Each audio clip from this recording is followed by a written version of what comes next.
ሰላም ጤና ይስጥልን እንደምን ሰነበታችሁ የተከበራችሁ ተመልካቾቻችን ይህ ሳምንታዊው የስፖርት ፕሮግራማችን ነው። በዛሬው የስፖርት ፕሮግራማችን በልዩነት ሰሞነኛው የቼልሲ ጉዳይን በተመለከተ እናነሳለን። ለሚቀጥሉት ደቂቃዎች አብረናችሁ የምንቆየው እኔ ቃለ ስላሴ ካሳይና ባልደረባዬ ብሩክ ገነነ አብረናችሁ በመሆን ነው። ብሩክ እንዴት ነው ብያለሁ። ሰላም ቃል እንዴት ነው የዓለም አቀፍ የሀገራት ጨዋታ የታላላቆቹን የሊግ ፉክክሮች አደብዝዟቸዋል የሚሉ ቁጥራቸው ቀላል አይደለም።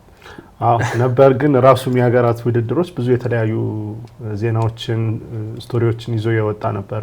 ለምሳሌ የጣሊያን በዓለም ዋንጫ ድጋሚ አለመሳተፍ፣ ዲያር ኮንጎ ከረጅም ቆይታ በኋላ ማለፍ፣ የኢራቅ ታሪክ እና የተለያዩ እንደዚህ አይነት ተመሳሳይ ታሪኮች መመልከታችን ድምቀት ነበረው በራሱ። ስለ ዓለም ዋንጫ ትዝታዎቻችን እያወራን እያስታወስን የቆየንበት ነበር። አሁን ደግሞ የክለብ እግር ኳስ ይመለሳልና ለዛ እየተዘጋጀ ነው። እንግዲህ የኢራቅ ከ40 ዓመታት በኋላ ነው ወደ ዓለም ዋንጫ የተመለሰችው። እንዲሁም ዲሞክራቲክ ኮንጎ ደግሞ ከ52 ዓመታት በኋላ ነው እንግዲህ ወደዚህ መድረክ የተመለሱት። ይህ ለብዙ ሀገራት በተለይ ተስፋ ለመቁረጥን ያስተማሩበት ሁነት ሆኖ አልፏል ማለት እንችላለን። ጣሊያን ደግሞ እንግዲህ በታላላቅ መድረኮች ስሟ የገነነው ጣሊያን ዘንድሮም ከዓለም ዋንጫ ውጭ መሆኗ ተረጋግጧል።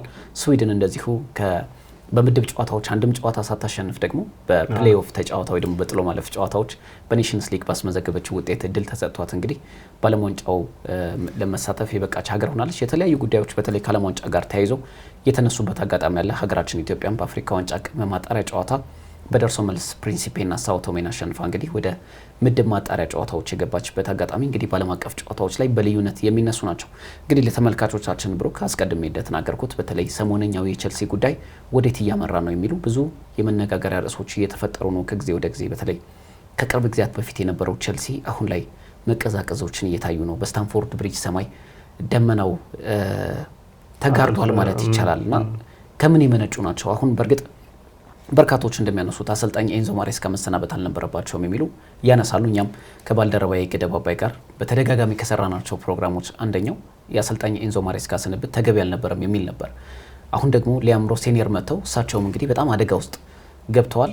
ክለቡ በእንደዚህ አይነት መልኩ በአጭር ጊዜ ውስጥ መግባቱ ምክንያቱም ከቅርብ ወራት በፊት የክለቦች ዓለም ዋንጫን ያሸነፈ፣ የዩሮፓ ኮንፈረንስ ሊግን ዋንጫ ያሸነፈ፣ ወደ አውሮፓ ሻምፒዮንስ ሊግ ተመልሶ ደግሞ ታላላቆቹን ክለቦች ሲፈትን የነበረ፣ በዘንድሮ የውድድር ዓመት በአውሮፓ ሻምፒዮንስ ሊግ 5ኛ ዙር ጨዋታ ባርሴሎናን ያሸነፈ፣ አጠቃላይ ስትመለከተው ፓሪስ ሴን ጀርሜንን አሸንፎ ክለቦች ዓለም ዋንጫን ያሸነፈ ቡድን አሁን ላይ ደግሞ በአስደንጋጭ ሽንፈት ከአውሮፓ ሻምፒዮንስ ሊግ በራሱ በፓሪስ ሴን ጀርሜን ተሸንፎ የወደቀበት አጋጣሚ ተመልክተናል። የቼልሲ ጉዳዮች በብዙ መልኩ እየተነሱ ነው። ከኪሳራ እስከ ተጫዋቾች በክለቡ አለመረጋጋት ስሜት ውስጥ የገቡበት አጋጣሚ እየተፈጠረ ይገኛልና ምናልባት ወደ ኋላ መለስ ስላርገ የኤንዞ ማሬስካ በቼልሲ የነበራቸው ጊዜ አጠር አድርገን እናንሳውና አሁን ያለው የቼልሲ ጉዳይ በምን አይነት መልኩ እየሄደ ነው? በአውሮፓ ሻምፒዮንስ ሊግ እጅግ አጣብቂኝ ውስጥ ገብቷል በቀጣይ የውድድር ዓመት ለመሳተፍ። እነዚህን ጉዳዮችን ዛሬ ቆይታ የምናደርግ ይሆናል ከተመልካቾቻችን ጋር። በቀጣይነት ደግሞ በኤፍኤ ካፕ ዋንጫ ነገ በኤፍኤ ካፕ የሩብ ፍጻሜ ጨዋታ እንግዲህ ነገ ይደረጋሉ። በኤቲሃድ ማንቸስተር ሲቲ ከሊቨርፑል የሚያደርጉት ጨዋታ ይጠበቃል። በስታንፎርድ ብሪጅ እንደዚሁ የቼልሲ ጉዳይ ማያይዘን የምናነሳው ቢሆንም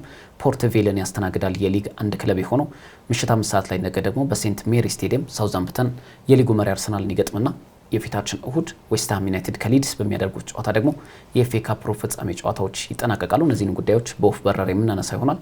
ስለ ቼልሲና ኤንዞ ማሬስካ የነበረው ጉዳይ እናንሳና አሁን በቼልሲ ቤት ውስጥ የተፈጠሩት ሁነቶች ምንድናቸው የሚለውን ጉዳይ እናነሳቸዋለን። ቼልሲ ጋር የተለያዩ አስተያየቶች እየተሰጡ ነው የሚገኙት። ለምሳሌ በቅርቡ ኤንዞ ማሬስካም እንደዚሁም ደግሞ ማርኮ ኩሬያ ኤንዞ ማሬስካ ይገባቸው ነበር፣ ኤንዞ ፈርናንዴዝ እና ማርኮ ኩሬያ ኤንዞ ማሬስካ እድል ይገባቸው ነበር በማለት አስተያየቶችን ሰጥተዋል። ለምሳሌ ኩሬያ ከሰጠው አስተያየት ብንነሳ በቼልሲ ጥሩ እንቅስቃሴ እያደረግን ነበር፣ በሳቸው ስር በቂ ውጤቶችን አምጥተን ነበረ እና እድል ይገባቸው ነበር፣ መሰናበታቸው ልክ አይደለም የሚል አስተያየትን ሰጥቶ ነበር። ከዛ በተጨማሪ ደግሞ አያይዞ ያነሳው ነገር ምንድነው ወጣት ተጫዋቾችን በጣም እያስፈረምን ነው የምንገኘው 19-20 እድሜ ላይ ያሉና በጣም ወጣት መሆናቸው ልምድ በሚያስፈልግበት ጊዜ ቡድኑ ላይ ክፍተት እንዲፈጠር ምክንያት ሆኗል በማለት ተናግሯል። ለምሳሌ ያነሳው የፒኤስጂውን ጨዋታ ነው። የፒኤስጂ ጨዋታ ላይ 8-2 በሆነ የድምር ውጤት ነበር ተሸንፈው የተሰናበቱት ከአውሮፓ ቻምፒዮንስ ሊግ እና በዛ ላይ የበለጠ የኤክስፒሪየንስ ወይም ደግሞ የልምድ ልዩነት በሁለቱ ቡድኖች መካከል ታይቷል የሚል እምነት እንዳለው ተናግሯል። እንግዲህ ኩኩሬያ 27 ዓመቱ ነው። ሲኒየር ከሚባሉ ተጫዋቾች መካከል ቡድን ውስጥ አንዱ ነው። ሊደር የሚባል ነው። መጀመሪያ አካባቢ የቼልሲ አጀማመሩ በተወሰነ መንገድ መንገጫገጭ ቢቀድመውም ግን በጊዜ ሂደት በጥሩ ሁኔታ እየተጫወተ የሚገኝ ተጫዋች ነውና የሰጠው አስተያየት ብዙ ቅሬታዎችን አስነስቶ ነበረ። በተለይ ቼልሲን እየተቸ ነው የሚሉ ሰዎች በርካታ ነበሩ። ነገር ግን እሱ ኤንዞ ማሬስካን ዲፌንድ አድርጎ ነበር። ኤንዞ ፈርናንዴዝም እንደዛው የኤንዞ ማሬስካ በጣም ደስተኛ እንደነበር ተናግሯል። ማሎ ጉስቶም ምንም እንኳን ሮዚኒየር ጥሩ አሰልጣኝ ነው ብሎ ቢያደናንቀውም ከዛ በተጨማሪ ግን የኤንዞ ማሬስካን ቆይታ ጥሩ እንደነበር ነው የሚናገረውና አንተ እንዳነሳው ክለብ ወርልድ ካፕን ኮንፈረንስ ሊግን ማሸነፍ የቻለ ለቻምፒዮንስ ሊግ ማለፍ የቻለ ቡድን ነበር የሰሩት። የሚጫወቱት ኳስም ጥሩ ነበር፣ ማራኪ እግር ኳስ ነው ይጫወቱ ነበርና ይሄ በጣም ለብዙዎች ጥያቄ የሆነ ውሳኔ ነበር እሳቸው ማሰናበት። ምናልባት ከስንብታቸው በኋላ ብዙ ነገሮች ተቀያይረዋል። በተለይ ባለልምድ የሆኑ አሰልጣኞች በገበያው ላይ ነበሩ። ግን ከቼልሲ እህት ኩባንያ ብለን የምንጠራው የፈረንሳዩ ክለብ ስትራስቡርግ አሰልጣኝ የነበሩትና ጥሩ እንቅስቃሴን እያሳዩ የነበሩ አሰልጣኝ ሊያም ሮሴኒየር አምጥተዋል። በፕሪሚየር ሊጉ ልምድ አልነበራቸውም። ነገር ግን በሻምፒዮንሺፕ የነበሩት ክለቦች እንደ ሃል ሲቲ፣ ደርቢ ካውንቲ የመሳሰሉ ክለቦችን ከቀድሞ የማንቸስተር ዩናይትድ ታሪካዊ ተጫዋች ዌይን ሩኒ ጋር በጋራ ሰርተው አሳልፈዋል። በስትራስቡርግ እነ ፓሪስ ሴን ጀርሜን ለመገዳደር እየሞከረ የነበረ ቡድንን ሰርተዋል። በወጣቶች ላይ የነበራቸው እምነት ከፍ ያለ ስለነበር ተብሎ ወደ ቼልሲ መጥተዋል። ግን ኤንዞ ማሬስካ ካሳኩት ነገር አንጻር በቼልሲ እኛ አሰልጣኝ ትልቅ ነገር ይጠበቅባቸው ነበር። ምክንያቱም ቼልሲ ዋንጫዎች የለመደ ቡድን ነው፣ ማሸነፍን የለመደ ቡድን ነው፣ በየጊዜው ዋንጫዎች የማያጣ ቡድን ነው። እንደዚህ ስትመለከተው ቼልሲ የነ ማርክ ኩሬላ አስተያየት በኋላ ላይ ልንመለስበት ቢሆንም ከሳቸው ሹመት ጋር ተያይዞ ግን ምናልባት የአሜሪካውያኖቹ ባለሀብቶች ቶድ ቦህሊና ኤግዳድ ኤግባህሊ አጠቃላይ በራሳቸው ስር መቆጣጠር የሚፈልጉት አሰልጣኝ ነው ወይ የሾሙት ተብሎ በበርካታዎች ዘንድ ይተች ነበር። እኔም አሰልጣኝ ኤንዞ ማሬስካ የተሰናበቱት በውጤት ማጣት አይደለም ብዬ ነው የምከራከረው። ምክንያቱም በወቅቱ ደረጃቸውም አምስተኛ ነው የነበረው። እምብዛም ከቶፕ ፎር የነበራቸው ርቀት ያን ያህል አልነበረም። በአውሮፓ ሻምፒዮንስ ሊግ እነ ባርሴሎናን ጨምሮ ያሸነፉበት አጋጣሚ ነበር። በአውሮፓ ሻምፒዮንስ ሊግም ጥሩ ጉዞ ላይ ነው የነበሩት። የመጨረሻው ጨዋታ ነበር ሊያም ሮሴኒየር ናፖሊን አሸንፈው ወደ ጥሎ ማለፉ የተቀላቀሉት እንጂ እስከዛ ድረስ የቼልሲ ጉዞ አስከፊ የምትለው አልነበረም። ስለዚህ የሆኑ መንገራገጮች እንደነበሩ እሙንና ግልጽ ነበር።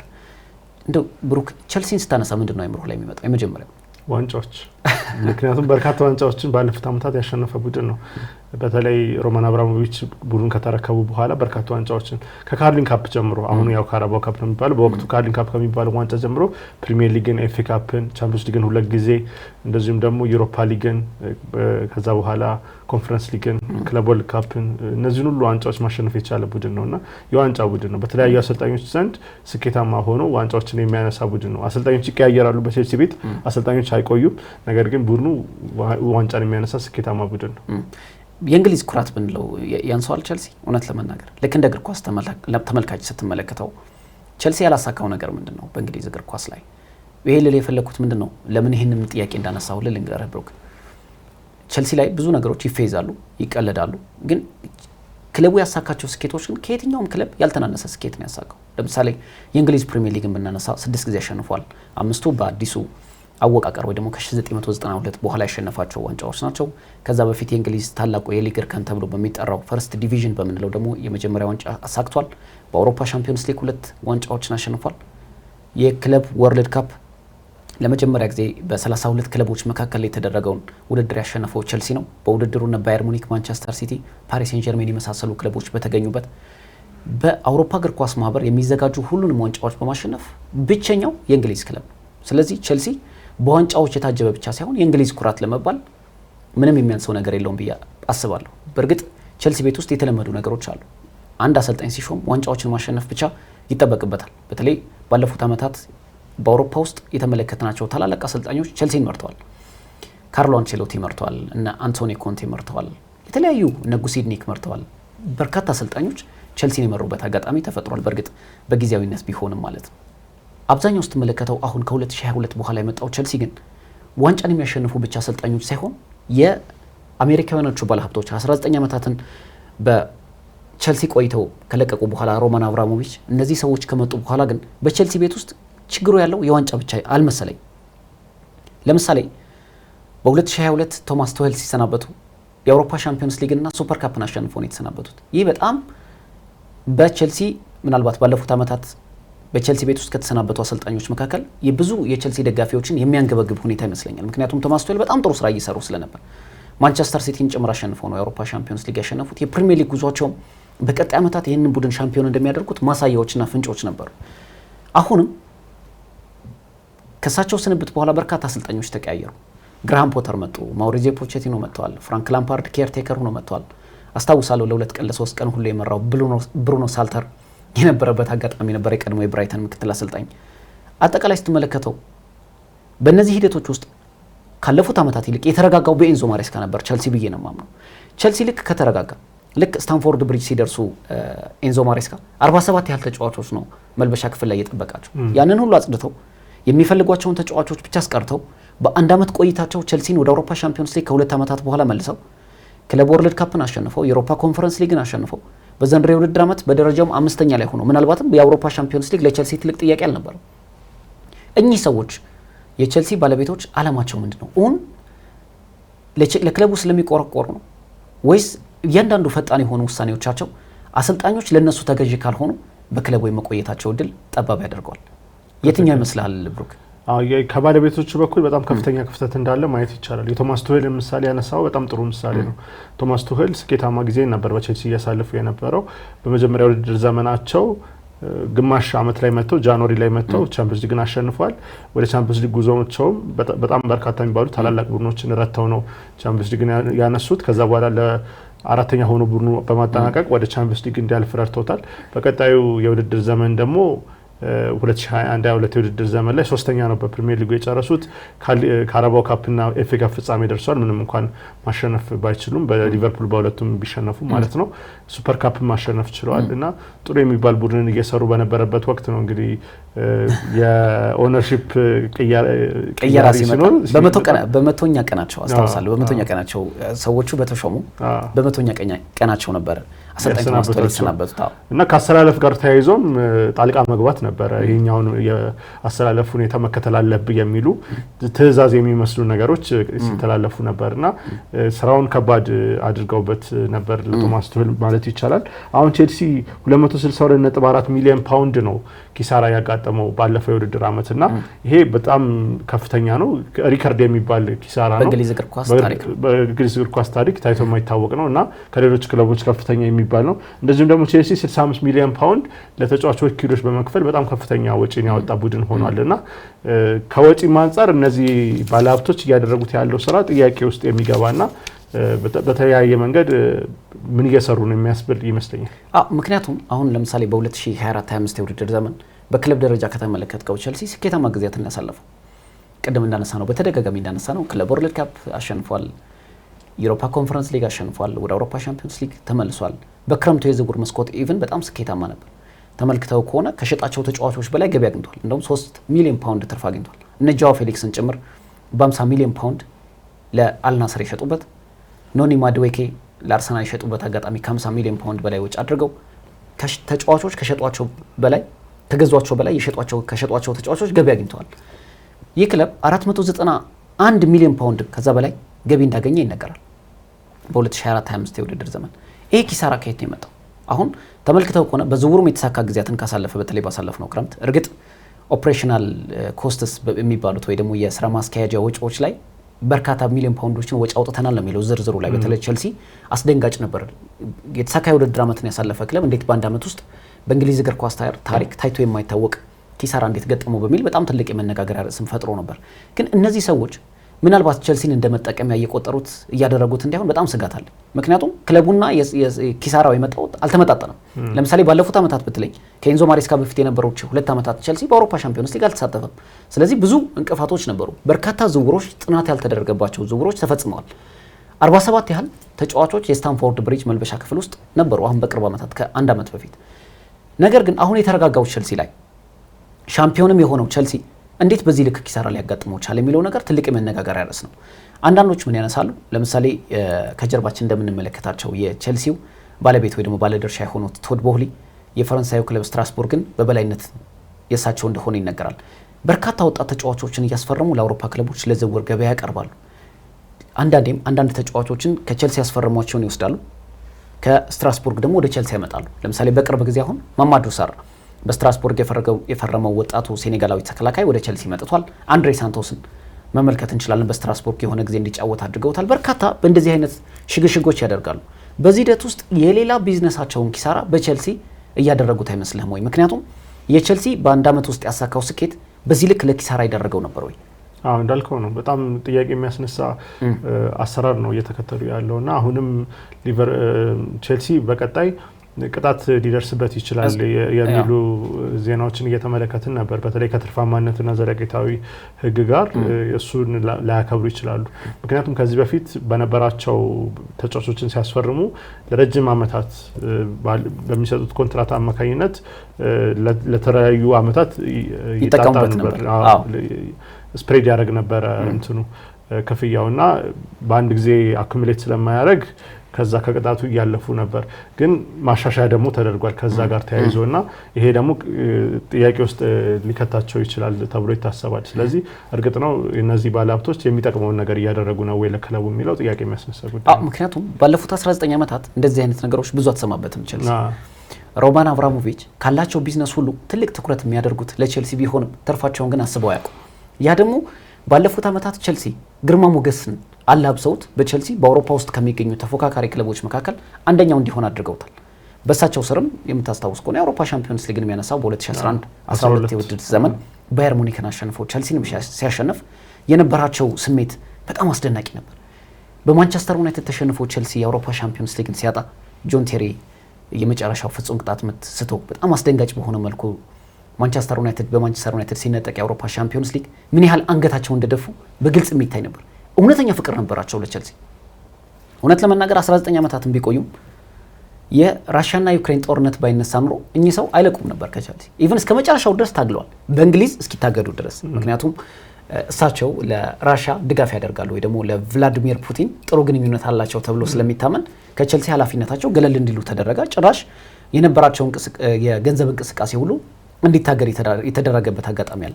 እኚህ ሰው አሁን የአሜሪካውያን ባለሀብቶች በእንግሊዝ ፕሪሚየር ሊግ ውስጥ በጣም ኢንቨስትመንታቸውን እያሰፉ ነው። ተመልክተው ከሆነ ኤቨርተኖችን መመልከት ትችላለ። በአሜሪካውያን ስር ከወደቁ ክለቦች መካከል በርካታዎችን ማንሳት ትችላለ። ለምሳሌ አሜሪካን ኤክስፕሬስ የሚያስታውቁት ብራይተን ማንሳት እንችላለን። ብዙ አሜሪካውያን ባለሀብቶች ኢንቨስት እያደረጉ ነው በፕሪሚየር ሊግ። የእነዚህ ሰዎች ግን በየጊዜው አሰልጣኞችን የሚቀይሩት ለምሳሌ ባለፉት ዓመታት ማውሪዚዮ ፖቼቲኖ ቀየሩት ብንልም ጊዜ አልተሰጣቸውም። እውነት ለመናገር እርግጥ ውጤታቸው ያን ያህል አሳማኝ ነበር አልነበርም። ግራሃም ፖተር አሳማኝ አልነበር በወቅቱ ከነበሩት ውስጥ። ኬርቴከር ሆኖ የመጡት ፍራንክ ላምፓርድም ያን ያህል አሳማኝ አልነበረም። ግን አትሊስት ክለቡን ስለሚያውቀው በዛ ልክ ክለቡን እስከ ውድድር ዓመቱ መጨረሻ ድረስ እንዲያቆይ በሚል የተደረገ ውሳኔ ነበር። ቶማስ ቱዌል ስኬታማ ሆኖ ነው የለቀቁት በቼልሲ። ኤንዞ ማሬስካም ሲሰናበቱ ስኬታማ ነበሩ። ነገር ግን እሺ ውሳኔው ተወሰነ። አሁን ያሉት ሂደቶች እንምጣ። ለምሳሌ የተረጋጋው ቼልሲ አሁን ብዙ መስቀልቅል ውስጥ እየገባ ነው። ተጫዋቾች አንድም ተጫዋች በኤንዞ ማሬስካ ስር አንድም ተጫዋች መጥፎ ነገር ሲያወራ ሰምተን አናውቅም። በወጣቶች የተገነባ ያን ያህል ስኳድ ያን ያህል ስብስብ የያዘው ቼልሲ ሚዲያዎች ላይ የምትሰማበት አጋጣሚ አልነበረም። የትኛው ተጫዋች ሰለፍ አይሰለፍ ሚዲያ ላይ ስለ ቼልሲ መጥፎ ነገሮች የምንሰማበት ጊዜ አቁቶ ነበር በኤንዞ ማሬስካ ስር። ያንን ያደረጉት የሚመስለኝ ኤንዞ ማሬስካ የክለቡ ባለቤቶች እጃቸው እንዳያስገቡ ወይ ደግሞ ጣልቃ እንዳይገቡ ያደረጉበት መንገድ ስኬታማ ነበር ማለት ነው እንጂ ከወጡ በኋላ ኮዛ አትሌቲክ ያወጣው መረጃ ላይ የቶድ ቦህሊ ባሰላለፍ ጭምር ጣልቃ ለመግባት እጃቸውን ሲያስገቡ እንደነበር፣ ነገር ግን ኤንዞ ማሬስካ ይሄንን ለመከላከል ጥረቶች ሲያደርጉ እንደነበር ተመልክተናል። ተጫዋቾቹም ደስተኞች ነበሩ። አሁን ይህንን ሁሉ አለፍንና ከዋንጫ በላይ እነሱን የሚታዘዝ አሰልጣኝ ካልሆነ ያሰናብታሉ በሚለው ድምዳሜ ላይ ከደረስን በተለይ ግላዊ ምልከታችንም ስለሆነ ወደ ሊያም ሮሴኒየር ጊዜ እንምጣ። ሊያም ሮሴኒየር አጀማመራቸው መጥፎ የሚባል አልነበር። በፕሪሚየር ሊጉ የመጀመሪያዎቹ 6 ጨዋታዎች 4 አሸንፈዋል፣ 2 አቻ ተለያይተዋል። በደርሶ መልስ የተሸነፉት በካራባኦ ዋንጫ ነው በአርሰናል። አስከፊ የምትለው አይደለም፣ ምክንያቱም አርሰናል የተደራጀ ቡድን ነው፣ ባለፉት ዓመታት የተሰራ ቡድን ነው። ስለዚህ በአዲስ ትራንዚሽን ውስጥ ላለ ቡድን ያን ያህል አስከፊ የምትለው ውጤት አይደለም። በኤፍኤ ካፕ ከመጣን ቻርልተንን አሸንፈዋል፣ የቀድሞ ክለባቸው ሃል ሲቲን አሸንፈዋል። አሁንም በእርግጥ ገና ጨዋታ አላቸው ፖርት ቬልን ስለሚገጥሙ በሩብ ፍጻሜው። ነገር ግን በርካታ ተጫዋቾች አሁን አሰልጣኝ ሊያም ሮሴኒየርን እንዴት ነው እንዳሰልጣኝ የተቀበሏቸው? ብሩክ አብዛኞቹ ተጫዋቾች እንደፈለጉ ሚዲያ ላይ እየተናገሩ ነው። እነ ኢንዞ ፈርናንዴዝ ስማቸው ከሪያል ማድሪድ ጋር እየተያዘ ነው። ቅድም እንዳነሳው እስከ 2031-32 የፈረሙ ተጫዋቾች ናቸው። በዚህ ልክ እንዴት መጣ? አሰልጣኙ ባልተገባ ጊዜ መምጣታቸው በጉልህ የሚያሳይ ይመስለኛልና እውን አሰልጣኞች ተሰሚነት አላቸው በስታንፎርድ ብሪጅ? ሊያም ሮዚኔር ድጋፍን አግኝተዋል አስተያየቶች ከሚሰጡት። አሁን ለምሳሌ ኮኮሬያም ማሎ ጉስቶም ጥሩ አስተያየቶች ነው የሰጡት። ግን መሰናበት አልነበረባቸውም ብለው የቀድሞ አሰልጣኛቸው ፕሬስ ሲያደርጉ ምን ያህል አሁን ለምሳሌ ልንገር የትኛው ተጫዋች አሁን አርሰናል ቤት ውስጥ ለምሳሌ በርካታ ተጫዋቾች አሉ፣ የማይሰለፉ ብዙ ተጫዋቾች አሉ። አንድም ኮምፕሌን የምትሰማበት አጋጣሚ የለም። ሃንድል ያደረጉበት የያዙበት መንገድ ሚኬል አርቴታ ጥሩ ስለሆነ ከዚህ በፊትም ቼልሲ ቤት ውስጥ እንደዚህ አይነት ነገሮች መንገራገጮች ነበሩ። ደስተኛ ያልሆኑ ተጫዋቾች ቢኖሩም በአሰልጣኙ ግን እምነት የነበራቸው የክለቡ ቁልፍ ተጫዋቾችና ተሰሚነት ያላቸው ተጫዋቾች ያን ያህል አይናገሩም ነበር በኤንዞ ማሬስካ ስር። አሁን ግን በዚህ ልክ የቀድሞ አሰልጣኛችን መሰናበት አልነበረበትም እያሉ ሲያነሱ ምን አይነት መልእክት አለው ለክለቡ? ከባድ ነው። በአሁኑ አሰልጣኝ ምን አይነት ከባድ ሁኔታዎች ውስጥ እንዳሉ ማሳያ ይመስለኛል። እና ሁሉም ተጫዋቾች እየወጡ የኤንዞ ማሬስካ መሰናበት ልክ አይደለም እያሉ የኤንዞ ማሬስካን እያደነቁ መሄዳቸው የክለቡ ኃላፊዎች በዚህ ላይ በወሰኑት ውሳኔ በጣም ከፍተኛ የሆነ ጥያቄ እንደተነሳባቸው ነው የሚያነሱት። ሊያም ሮዚኔር አጀማመራቸው ጥሩ ነበር፣ ጨዋታዎችን በተከታታይ ያሸንፉ ነበር፣ ጥሩ እንቅስቃሴ ያደርጉ ነበር። በቅርብ ጊዜያት ግን በተለይ ከፒኤስጂው ሽንፈት በኋላ በኤቨርተንም በፕሪሚየር ሊጉ ተሸንፈዋል። ስለዚህ በኒውካስልም ስታንፎርድ ብሪጅ ተሸንፈዋል እና ይሄ በተከታታይ ነጥብ መጣላቸው ደግሞ የቻምፒዮንስ ሊግ የማለፍ እድላቸውን በጣም ከፍተኛ አጣብቂኝ ውስጥ ከቶታልና አሁንም ፖርትቬል ጋር በሚያደርጉት ጨዋታ የግድ ማሸነፍ መቻል አለባቸው። ፖርትቬል እንደ ድንገት ያው የሶስተኛ ዲቪዚዮን ቡድን ቢሆንም እንደ ድንገት ቢያሸንፍ አስበው ምን አይነት አምባጓሮና ችግር እንደሚነሳ በቼልሲ ቤት ማሰብ ይቻላል። ግዴታ የማሸነፍ ግዴታ ውስጥ ገብተው ነው ይህንን ጨዋታ የሚያደርጉት። ያው ስቴቫው ይመለሳል ተብሏል። እሱ መመለስ ደግሞ በጣም ጥሩ ነው፣ ፈጣን ነው፣ ተገማች አይደለም፣ ጥሩ እንቅስቃሴ የሚያደርግ ተጫዋች ነውና ይህ ታዳጊ መኖሩ ለቡድኑ በጣም ከፍተኛ አስተዋጽኦ ያደርጋል ተብሏል። ግን ሊያም ሮዚኔር ከባድ ጊዜ እያሳለፈ ነው የሚገኘው። ኩኩሬያ ያነሳው አንድ ነገር ምንድነው ኤንዞ ማሬስካ ለምሳሌ በሚመጣበት ወቅት ፕሪሲዝን ነበረው። ፕሪሲዝን ኖሮት ራሱ ነገሮች ከባድ ነበሩ፣ ነገር ግን በጊዜ ሂደት ሊስተካከሉ ይችላል። አሁን ግን በየሶስት ቀኑ ነው እየተጫወትን ያለ ነውና ትሬኒንግ እየሰራን ያለ ነው ሜዳው ላይ ስንጫወት ነው ኮምፒቲቲቭ ጌሞች ላይ ነው በማለት ሀሳቡን ሰጥቷልና እነዚህ ሁሉ ተደማምረው የሮዚኔርን ቆይታ ከባድ ያደርጓቸው ይመስለኛል። እንግዲህ ተመልካቾቻችን በተለይ ሰሞነኛው የቼልሲ ጉዳይን በተመለከተ ሀሳቦችን እያነሳ እንገኛለን። ብሩክ እንግዲህ በተለይ አሁን በአውሮፓ ሻምፒዮንስ ሊግ ለመሳተፍ እጅግ አጣብቂኝ ውስጥ ገብቷል። በዘንድሮ የውድድር ዓመት በአውሮፓ ሻምፒዮንስ ሊግ በጊዜ ነው የተሰናበተው፣ ያም አስከፊ በሆነ መልኩ ነው የተሰናበተው። በፓሪስ ሴን ጀርሜን 8-2 ተሸንፎ ለመበቀል ትክክለኛ ሰዓት እየፈለጉ ነበር አሰልጣኝ ሉዊስ ኤንሪኬ። ምክንያቱም 3-0 ሽንፈት በክለቦች ዓለም ዋንጫ ላይ ቼልሲ ያሸንፏቸው የወሰደባቸውን ዋንጫ ትልቅ ቁጭት ፈጥሮባቸዋል።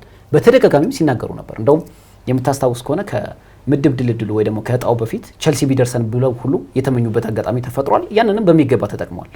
ኤንዞ ማሬስካ በጣም የተለየ ታክቲክ ተጠቅመዋል። ወደዛ ከተመለስን ሰፊ ርዕስ ስለሚሆንብን ምክንያቱም መሀል ላይ እንዴት የቼልሲ የፓሪስ ሴን ጀርሜን ተጫዋቾቹን ዜሮ እንዳደረጓቸው ሪስ ጄምስን እዛ ቦታ ላይ ተጠቅመው ተመልክተናል። በርካታ ጉዳዮችን ማንሳት ይቻላል። በተለይ በክለቦች ዓለም ዋንጫ እንዴት ፓሪስ ሴን ጀርሜን እንዳሸነፉ፣ ስታንፎርድ ብሪጅ ላይ እነ ስቴቫው ባርሴሎና ላይ በባረቁበት ምሽት ላይ እንዴት ባርሴሎናን ዶሚኔት አድርገው በስታንፎርድ ብሪጅ 3-0 እንዳሸነፉት የቅርብ ወራት ትውስታ ነው። አሁን የምትመለከተው ቼልሲ በአውሮፓ ሻምፒዮንስ ሊግ በቀጣይ የውድድር ዓመት ለመሳተፍ ጭምር አጣብቂኝ ውስጥ ገብቷል።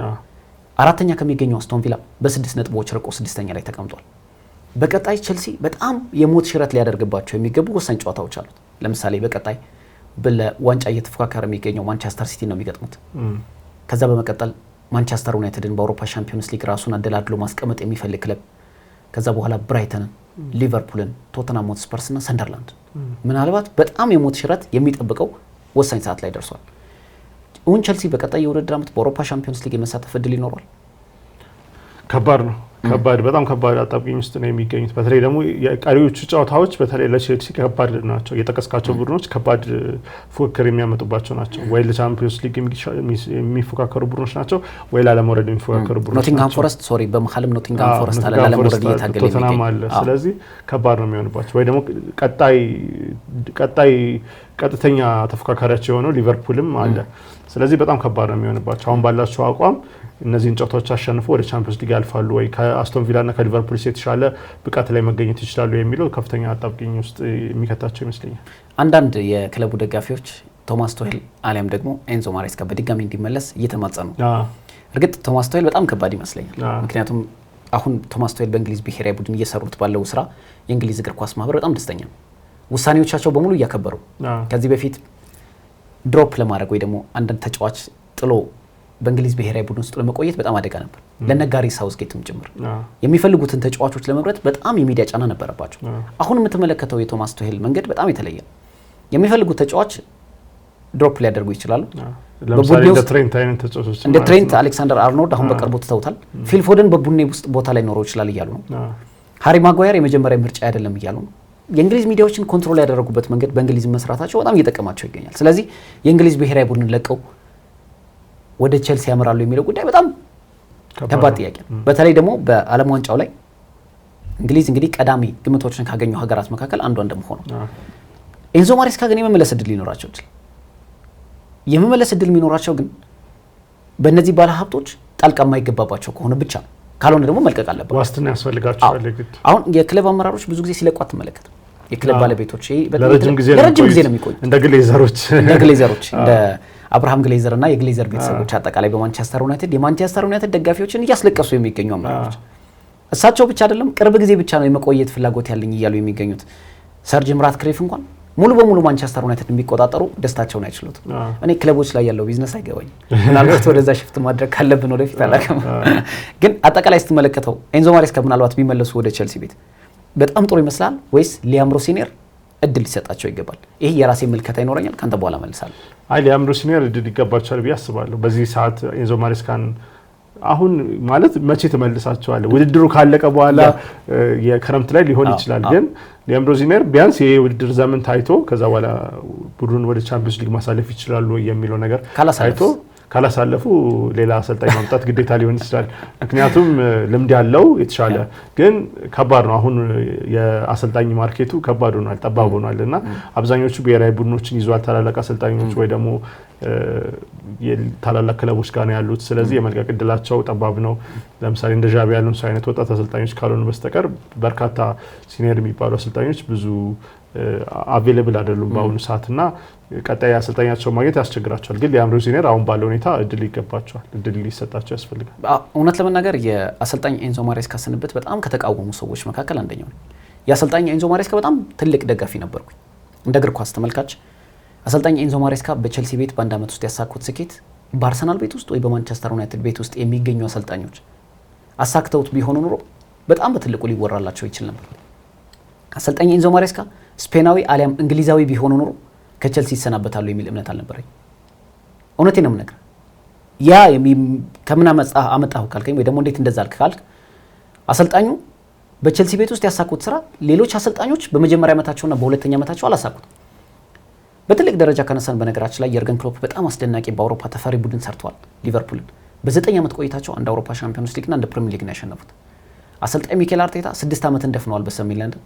ነገር ግን በትልቅ ደረጃ የሚፎካከር ጠንካራ ተፈሪ ቡድን ቢገነቡ በሳቸው ልክ በሚጠበቅባቸው ልክ ደግሞ ዋንጫ አላሸነፉ። ምናልባት በውድድር ዓመቱ መጨረሻ የምንመለከተው ቢሆንም አሰልጣኝ ሩበን አሞሪም ከማንቸስተር ዩናይትድ የተሰናበቱበት ጊዜ በጣም ጊዜ የተሰጥቷቸው ግን ጥሩ ውጤት ስላሳኩ ነው የተሰናበቱት። ኤንዞ ማሬስካ በአንድ ዓመት የሰሩት ግን አስደናቂ ስራ ነው። በአንድ ዓመት ከ5 ወር ቆይታቸው በስታንፎርድ ብሪጅ ቆይታቸው የቼልሲን መልበሻ ክፍል ቤት ከማረጋጋት ይጀምራል። ክለቡን ወደ ተፎካካሪነት መመለስ ይጀምራል። ተሳታፊ የነበሩበት የአውሮፓ ኮንፈረንስ ሊግ ማሸነፍ ይታያል። ክለብ ወርልድ ካፕ ማሸነፍ አለ። ወደ አውሮፓ ሻምፒዮንስ ሊግ መመለስ አለ። ከዚህ በላይ ስኬት እኔ በአንድ ዓመት ውስጥ ማሳካት ምን ሊያሳኩ እንደተፈለጉ አልገባኝም። አሰልጣኝ አርነ ስሎት በመጀመሪያ ውድድር ዓመታቸው ሻምፒዮን አድርገውታል ሊቨርፑል። አሁን በጣም አጣብቂኝ ውስጥ ገብተዋል። አትሊስት ግን የመጀመሪያው ክሬዲት ልትሰጣቸው ይገባል።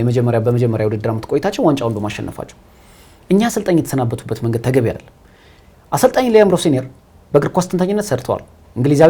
እንግሊዛዊ ናቸው። ስለዚህ አሁን በምትመለከተው ልክ ጫና እየደረሰባቸው አይደለም።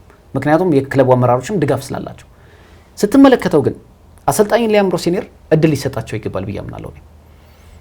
ለምሳሌ ኤንዞ ማሬስካ ቢመለሱ ይሻላል ቢል ላይክ እኔ ምንም ጥያቄ የለኝ። አሰልጣኝ ኤንዞ ማሬስካ ወደ ቼልሲ የሚመለሱበት እድል ካለ በጣም ተገቢ ነው ብዬ አምናለሁ። እሳቸው በአንድ ዓመት ቆይታቸው የሰሩትን ስራ በመመልከት ሊያምሮ ሲኒየር ግን ሀሳብ አላቸው። ቢያንስ ውጤት እየቀናቸው አይደለም። እርግጥ ነው የክለቦች አመራሮች ጣልቃ ገብነት እንዳለ ሁሉ መዘንጋት የለብንም። ግን አትሊስት እኛ አሰልጣኝ ሀሳብ አላቸው። ሀሳባቸው ምንድነው? እግር ኳስን መሰረት አድርገው ይጫወታሉ። ከተጫዋቾች ጋር ያላቸው ግንኙነት በጣም መልካም የሚባል ነው። በወጣት ተጫዋቾች የሚያምኑበት መንገድ በጣም አሪፍ ነው። ቼልሲ ደግሞ አብዛኞቹ ተጫዋቾች ወጣት እንደመሆናቸው እነዚህ ክለቡን ለቀው እንዳይሄዱ ሊያደርጓቸው የሚችሉበት አጋጣሚ ብዙ ሊሆን ይችላል። ግን ስትመለከተው አጠቃላይ ሊያምሮ ሲኒየር እድል ካልተሰጣቸው ቼልሲ እንደ ቤተ ሙከራ ነው የሚቀጥለው። ሌላ አሰልጣኝ ይመጣል፣ የፈለገውን አይነት ሀሳብ ያሰርጻል፣ ከዛ በኋላ ክለቡን ለቆ ይሄዳል። በእንደዚህ መልኩ ከሚሆን ግን አንድ ነገር ግን ለሊያንድሮ ሴኔር ሊሰጣቸው ይገባል ብዬ አስባለሁ። ሙሉ ኃላፊነት በትክክል አሰልጣኝ ሚኬል አርቴታ አርሰናልን የቀየሩት ሙሉ ኃላፊነት ስለተሰጣቸው። የትኛውም ተጫዋች ከአሰልጣኝ ሚኬል አርቴታ ውጭ አይደለም። ዴክላን ራይስ በተደጋጋሚ የሚናገረው ነገር አለ። ሁሉም ኃላፊነት እሱ ካዘዘው ነገር ውጭ አንድም የሚሰራ ነገር የለም ክለብ ውስጥ። እንደዚህ አይነት ኃላፊነት ሲሰጡ አሰልጣኞች ኮንፊደንስ ኖሯቸው የራሳቸውን ሀሳብ ለማስረጽ የሚፈልጉት ተጫዋች ከክለቡ ለማስወጣት የሚፈልጉት ተጫዋች ለማስፈረም እድሉን ያገኛሉ ማለት ነው። ስለዚህ በዚህ ሂደት ውስጥ አሰልጣኝ ሊያንድሮ ሴኔር ሙሉ በሙሉ ኃላፊነት ቸልሲን በፈለጉበት መንገድ እንዲመሩ እድል ከተሰጣቸው እውነት ለመናገር በጣም ተስፋ ከሚጣልባቸው ወጣት አሰልጣኞች መካከል አንደኛው ናቸው። የክለብ አመራሮች ጣልቃ ገብነት ካለ ተጫዋቾች እንደፈለጉ የሚቧርቁበት ክለብ ከሆነ ግን አሰልጣኝ ሊያንድሮ ሴኔር በውጤትም ብቻ ሳይሆን ቸልሲን ወደ አስከፊ ቁልቁለት ጉዞ ይዘውት ሊመሩ ይችላሉ። ስለዚህ ልዩነቱ የሚመስለኝ አሰልጣኝ ሊያንድሮ ሴኔርን ሙሉ ኃላፊነት የመስጠት ጉዳይ ይመስለኛል ብሩክ። እና ደግሞ ጣልቃ ገብነትን ማስቀረት በተጨማሪ ስለዚህ የስራ ነጻነት ኑሯቸው እነዚህን ተጫዋቾች በሙሉ ነጻነትና ኃላፊነት መምራት የሚችሉበት ሁኔታ ከተመቻቸላቸው ውጤታማ የሚሆኑበት እድል ከፍተኛ ነው ብዬ አስባለሁ። ፕሮሰስ ነው እግር ኳስ እና በአንድ ጊዜ ሁሉም ነገር ሊሳካ የሚችልበት እድል ላይኖር ይችላል። የውጤቶች መዋዠቅ ሊኖሩ ይችላሉ፣ ውጤቶች ሊጠፉ ይችላሉ። ነገር ግን በዛ ሁሉ ክለቡ አብሯቸው ከአሰልጣኙ ጋር ጎን የሚቆም ከሆነ የሚያስፈልጓቸውን ተጫዋቾች በትራንስፈር ማርኬቱ የሚያመጡላቸው ከሆነና ረዘም ያለ ኮንትራት ሰጥተው ደግሞ ያላቸውን እምነት የሚያሳያቸው ከሆነ ውጤታማ የሚሆኑበት እድል ሊኖር ይችላል። ውጤታማ ካልሆኑም ደግሞ ምክንያት ባለው መንገድ ነው ማባረር ያለባቸውና ቼልሲ ላይ ችግሩ ምንድነው? አሰልጣኞች ይመጣሉ ይሄዳሉ፣ አይቆዩም። በጣም በርካታ የመቀየር ነገር አለ። ትንሽ ጊዜ ብቻ ነው የሚሰጣቸውና በቂ ጊዜ አይሰጣቸውም። እንደዛም ሆኖ ስኬታቸውን ቀጥለዋል። ቼልሲዎች እኮ እያሰናበቱም ዋንጫ ያሸንፋሉ። ነገር ግን ይሄ ዘላቂነት ያለው ነገር አይደለም እና አሁን ተጫዋቾችም ከሚያስፈርሙበት አንጻር ማርኮ ኩሬያ እንዳለው ወጣት ተጫዋቾችን ብቻም ሳይሆን ልምድ ያላቸውን ተጫዋቾች ለውጥ ሊያመጡ የሚችሉ ተጫዋቾችን ማስፈረም የግድ ያስፈልጋል። የቢዝነስ ተኮር እንደሆነ የምታውቀው የነ ቶድ ቦህሊ ያካሄድ ከዚህ በፊት ለምሳሌ በጣም ባለልምድ የሆኑ ተጫዋቾችን ተመልክተናል። በቅርብ ዓመታት እኮ ቸልሲ ቻምፒዮንስ ሊግ ሲያሸንፍ ቲያጎ ሲልቫ በቡድን ውስጥ ነበር። እነ ሴዛር አዝፒሊኩዌታ የመሳሰሉ መሪዎች ነበሯቸው። ከዛ በፊት ቸልሲ በአመራርነት ተጫዋቾች ደረጃ የሚተማ ቡድን አይደለም። እነ ጆን ቴሪን የተመለከትንበት ቸልሲ ነው። እነ ጋሪ ካሂልን ተመልክተናል። እነ ፍራንክ ላምፓርድን ሱፐር ፍራንክ ላምፓርድን ተመልክተናል። በዚህ ሂደት ውስጥ ቸልሲ የመሪነት ስሜት ባህሪ የተላበሱ በቸልሲ ካሪዝማ በቸልሲ ግርማ ሞገስ ልክ የተቀረጹ ተጫዋቾች ነበሩ። አሁን በቸልሲ ቤት ውስጥ ሲኒየር የምንለው ተጫዋች ሪስ ጄምስ ነው። በጣም ትልቁ ተጫዋች። ይሄ ቢዝነስ ዋይዝ አድርገውታል የምለው ለዛ ነው።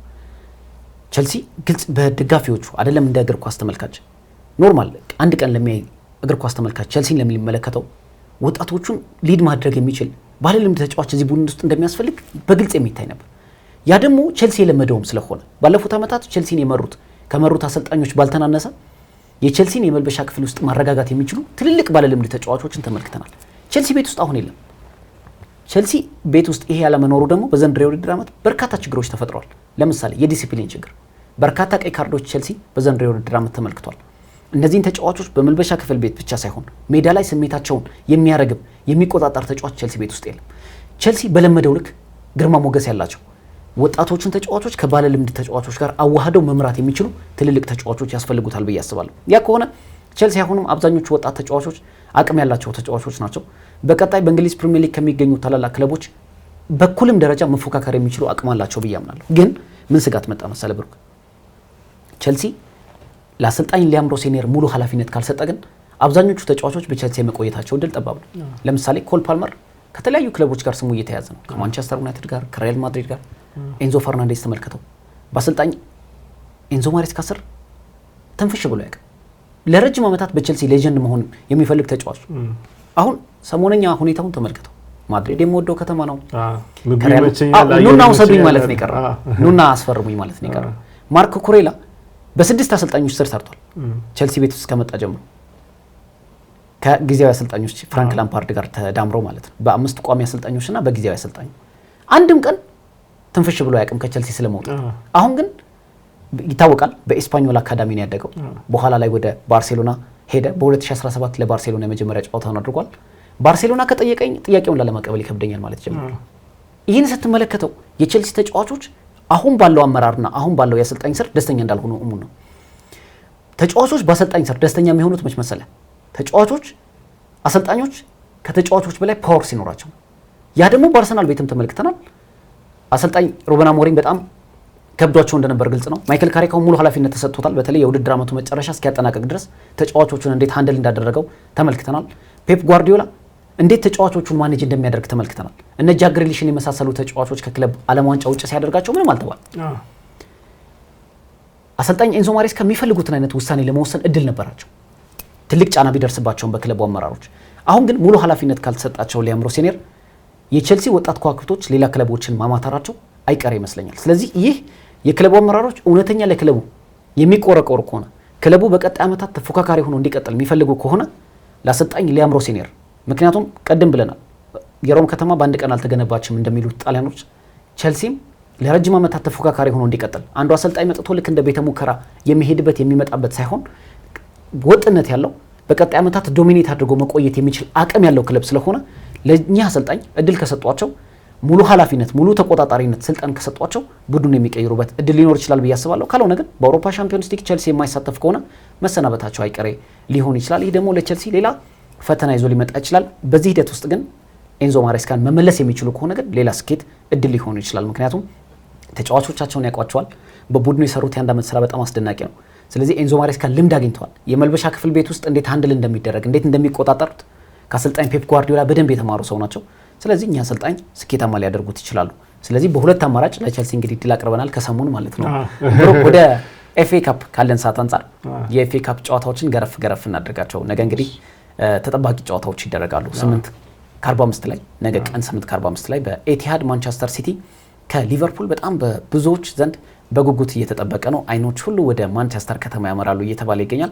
ይህንን ጨዋታ ነካ እናደርገውና ለቼልሲና ለአርሰናል ምን አይነት ትርጉም እንደሚኖረው የነገው መርሃ ግብር እንመለከተዋለን። ማንቸስተር ሲቲ ከሊቨርፑል አጓጊና ጠንካራ ፉክክር የሚታይበት ጨዋታ እንደሚሆን ይጠበቃል። ሊቨርፑል እንግዲህ 2022 ላይ ሻምፒዮን ነበሩ። ማንቸስተር ሲቲ ደግሞ አምና በፍጻሜ ተሸንፏል በክሪስታል ፓላስ። ከዛ በፊት ደግሞ 2024 ላይ በማንቸስተር ዩናይትድ ተሸንፏል።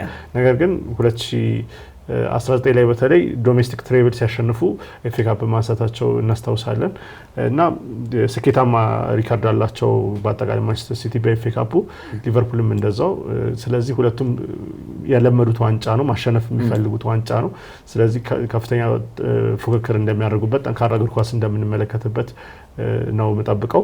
ያው ላለፉት ዓመታት በፕሪሚየር ሊጉ ትልቁ ጨዋታ የሚባለው ሊቨርፑል ከማንቸስተር ሲቲ ነበር። በተለይ የርገን ክሎፕ እና ፔፕ ጓርዲዮላ በነበሩበት ወቅት ማለት ነው። አርነ ስሎት ዘንድሮ ቡድናቸው በጣም ከፍተኛ ጥያቄ ሲነሳበት ቆይቷል። ወጣ አቋምን እያሳየ አልነበረም። መሐመድ ሳላህ እንግዲህ በዘንድሮ የውድድር ዘመን የመጨረሻው እንደሚሆን ተናግሯልና በዋንጫ ማጠናቀቅ የሚፈልግ ይመስለኛል። ስለዚህ ለሱም ሌላ ሞቲቬሽን ነው ይሄ ጨዋታ። ስለዚህ ጥሩ ጨዋታ የምንመለከት ይመስለኛል። ይታያል። ለማን አስፈላጊ ጨዋታ ይመስላል? ለማንቸስተር ሲቲ ወይስ ለሊቨርፑል? ይሄንን ጥያቄ ያነሳው ለምን እንደሆነ በዛው ላይ ያይዝልን። የበለጠ ለሊቨርፑል።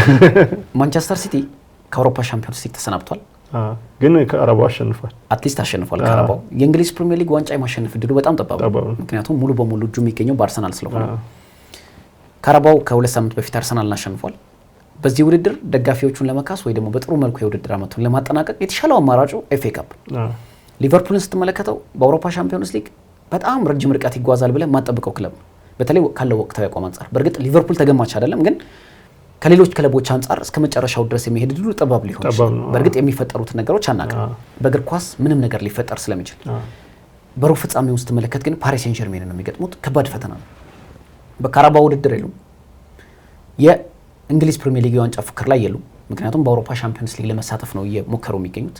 የውድድር ዓመቱን ከዋንጫ ጋር ለማጠናቀቅ ለአሰልጣኝ አርነ ስሎትም ምናልባት የመቆያቸው አንዱ ድል ሊሆን ይችላል ብዬ የማስበው ትልቅ ጨዋታ ነው። ስለዚህ ከሁለቱም ለየትኛው የበለጠ ትርጉም አለው ብለህ ታስባለህ? የበለጠ ለሊቨርፑል ይመስለኛል። ምክንያቱም ኦልሬዲ ካራባው ካፕን ስላሸነፉ ማንቸስተር ሲቲዎች ጫናው በተወሰነ መንገድ ረገብ ብሎላቸዋል። እርግጥ ነው ቻምፒዮንስ ሊግ ውስጥ የሉም። ሊቨርፑል ቻምፒዮንስ ሊግ የሚገጥመው ፒኤስጂ ነው። በጣም ከባድ ግጥሚያ ነው። አምናም ፒኤስጂ ነበር ያሸነፋቸው እናስታውሳለን። ስለዚህ በጣም ከፍተኛ ጫና ውስጥ ሆነው ነው እንደውም ሊቨርፑሎች የበለጠ የሚጫወቱት ብዬ አስባለሁ። የዘንድሮ የውድድር ዘመናቸው አብዛኞቹን ደጋፊዎች ያስደስት አይደለም። ጥሩ እንቅስቃሴን ወጥ እንቅስቃሴን ማሳየት አልቻሉም እና ደጋፊዎቻቸውን ለማስደሰት የግድ ይሄን ኤፍ ኤ ካፕ ማምጣት ያለባቸው ይመስለኛልና የበለጠ ለሊቨርፑል አስፈላጊነቱ ይታየኛል። አሰልጣኝ አርነ ስሎት እንዳይሰናበቱ የፈለክ ነው የሚመስለው። ምናልባት የቼልሲ ጉዳይ ከፖርት ቪል ጋር ያለውን ጨዋታ ቅድም አነስተነዋል። ምክንያቱም በጣም ወሳኝነት ይኖረዋል። የቼልሲ ደጋፊዎችን ለማነቃቃትና ካለፉት ተከታታይ ሽንፈቶች ለማገገም ጥሩ አጋጣሚ። እንደውም በአንጻራዊነት ቼልሲ በጣም የተሻለ ተጋጣሚ ነው ያለው። ቀላል ተጋጣሚ የምንለው ቼልሲ ፖርት ቪልን የሚገጥምበት ጨዋታ ነው። ትልልቅ ተጫዋቾችን ይጠቀማሉ ብዬ እጠብቃለሁ። ምክንያቱም ማክሰኞና ሮብ ቻምፒዮንስ ሊግ አይጫወትም። የቻምፒዮንስ ሊግ የሩብ ፍጻሜ ጨዋታዎች አሉ። ስለዚህ ቼልሲ ይህንን እድል ለመጠቀም ትልቅ አጋጣሚ ይፈጥርለታል ብዬ አስባለሁ። ለተነሳሽነትም ትልቅ መንገድ ነው። ሰሞነኛ እየተነሳበት ለሚገኙትም ወሬዎች ማቀዝቀዣ ሊሆን ይችላል ብዬ አስባለሁ። በቀጣይ በእርግጥ በግማሽ ፍጻሜ ማካማ ይገናኛሉ የሚለው ጉዳይ በቀጣይ የጨዋታዎቹ የሩብ ፍጻሜ ጨዋታዎች ከተጠናቀቁ በኋላ የምንመለከተው ነው። ወደ መጨረሻው ጉዳያችን እናንሳ።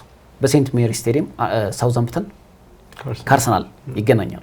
ይህ ጨዋታ በጣም ብዙ ትልቅ ትርጉሞች ይኖሩታል። ምክንያቱም ከ2 ሳምንት በፊት አርሰናል ለ4 ዋንጫዎች ሲፎካከርበት ከነበረው የውድድር መድረክ አንዱን ተነጥቆ ወደ 3 ዝቅ ብሎ አስደናቂ የውድድር ዓመትን እያሳለፈ ይገኛል። የእንግሊዝ ፕሪሚየር ሊግ ላይ በጥሩ አቋም ላይ ነው የሚገኘው። በአውሮፓ ሻምፒዮንስ ሊግ ስፖርቲንግ ሊዝበንን የሚገጥመው የተሻለ እድል አለው ተብሎ ይጠበቃል። ግን በኤፍ ኤ ካፕ ይህንን ዋንጫ በጣም ትልቅ ትርጉም ይኖረዋል። አንደኛ ባለፈው ያጣውን ዋንጫ ለመካስ ትልቅ አጋጣሚ፣ ሁለተኛ ነገር ደግሞ ኤፍ ኤ ካፕ አርሰናል ካሸነፈ እንግዲህ የመጀመሪያው ዋንጫቸው ያሸነፉት አሰልጣኝ ሚኬል አርቴታ በ2020 ነው። ስለዚህ አጠቃላይ ስትመለከተው ለአርሰናል ምን አይነት ትርጉም ይኖረዋል? በውድድር ዓመቱ በጥሩ መልኩ ለመጓዝ በምን ያህል ሊረዳው ይችላል? ለአርሰናል ትልቅ ትርጉም ነው ያለው። በካራባው ካፕ መሸነፍ የሚያመጣውን ስነ ልቦናዊ ጫና ራሱ ለማርገብ በጣም አስፈላጊ ጨዋታ ነው። ከዛ በተጨማሪ ደግሞ አሁንም ትሬብልን ማሸነፍ ይፈልጋሉ። ኳድሩፕል አልተሳካም፣ ግን ትሬብልን ማሸነፍ ይፈልጋሉ እና ኤፍ ኤ ካፕ ደግሞ ለዚህ ሁሉ ማነሳሻ ነው የሚሆናቸው። ስለዚህ ፕሪሚየር ሊግ ላይ ጥሩ ደረጃ ላይ ነው ያሉት። በቻምፒየንስ ሊጉም ስፖርቲንግን ይገጥማሉ። ከዛ በኋላ ግማሽ ፍጻሜ የመግባት እድላቸው ከፍተኛ ነው ተብሎ ነው የሚጠበቀው። ስለዚህ ይሄንንም ደግሞ እድላቸው መጠቀም ይፈልጋሉ። ከሳውዛምፕተን ሁለተኛ ዲቪዥን ካለ ቡድን ጋር ነው የሚጫወቱት። ከፍተኛ እድልና ግምት ለነሱ ነው የሚሰጠው። ስለዚህ በጣም ከፍተኛ ትርጉም ያለው ወሳኝ ጨዋታ ነው። በርካታ ተጫዋቾች እንግዲህ ተጎድተውብኛል ብሎ አርሰናል ነገ ካሰልፋቸው እንግዲህ ምክንያቱም ትልቅ መነጋገሪያ ርዕስ ተብሎ የሚጠበቀው እሱ ነው። አሁን 11 ያህል ተጫዋቾች አርሰናል በጉዳት ተጎድተውብኛል ብሎ እንዳይሄዱም ያደረጋቸው አሉ፣ የመለሳቸውም አሉ። እርግጥ ከብሔራዊ ቡድን በብሔራዊ ቡድን ጊዜ ቆይታ ጊዜ የሚወስነው የብሔራዊ ቡድኑ ሐኪሞች ናቸው። ምክንያቱም እነሱ በወሰኑት ልክ ነው። ለብሔራዊ ቡድን ግዳጅ እስከሄደ ድረስ ያ ተጫዋች ያንተ ሳይሆን የብሔራዊ ቡድኑ። ነገር ግን በዛ ልክ አሰልጣኝ ሚኬል አርቴታ 11 ተጫዋቾች ያህል ጉዳት ላይ ናቸው ብሎ መልሷቸዋል። እርግጥ ከመጀመሪያው ነው ዊሊያም ሳሊባ አልሄዱም፣ ገብርኤል ማጋሌሽ አልሄደም፣ ጁሪየን ቲምበር አልሄደም፣ ኢቨን አገግሟል ሲባል የነበረው ማርቲን ኦዴጋርድ አልሄደም። በኋላ ላይ የመለሷቸው ተጫዋቾች ስትመለከት ከዚህ ቀደም ሰር አሌክስ ፈርጉሰን እንደዚህ አይነት ሜቶዶችን ይጠቀሙ ነበር ይባላል። በተለይ በርካታ ተጫዋቾች ከኢንተርናሽናል ብሬክ መመለስ ፓወር ነበራቸው ይባላል። አንዳንድ ተጫዋቾች ደግሞ እንዳይሄዱ ያደርጉና የውድድር ዓመቱን ብዙ ጊዜ በስኬት ያጠናቅቃሉ። አርሰናል ይህንን አድርጓል። በኤፍ ኤ ካፕ ጨዋታ 11 ተጫዋቾች ጉዳት ላይ እውን ከሆኑ ማንን ሊያሰልፍ? በጣም ከባድ ጥያቄ ነው እሱ ነው። የብዙዎች ጥያቄ ያለው እና በጉዳት ተብለው ተቀንሰው ኤፍ ኤ ካፕ ላይ ደግሞ ሲጀምሩ ከታዩ ውሸት ነበር ብሎ ማሳበቂያ ሊሆን ይችላል እና አርሰናል የትኞቹ ተጫዋቾች ወጣቶች እንዳውመን ሊጠቀም ነው ማለት ነው እንግዲህ። ስለዚህ እንመለከታለን። እስቲ እንግዲህ ብሩክ የዛሬ የነበረን ቆይታ ይሄን ይመስል ነበር። በተለይ የቼልሲ ወቅታዊ ሁኔታና እንዲሁም ደግሞ በኤፍ ኤ ካፕ ጨዋታዎች ተጠባቂዎቹን መርሃ ግብሮች ተመለከትን። ተመልካቾቻችን እንግዲህ በቀጣይ ሳምንት ደግሞ በተለያየ ዝግጅት እንገናኛለን። እስከ ሳምንት ሰላም።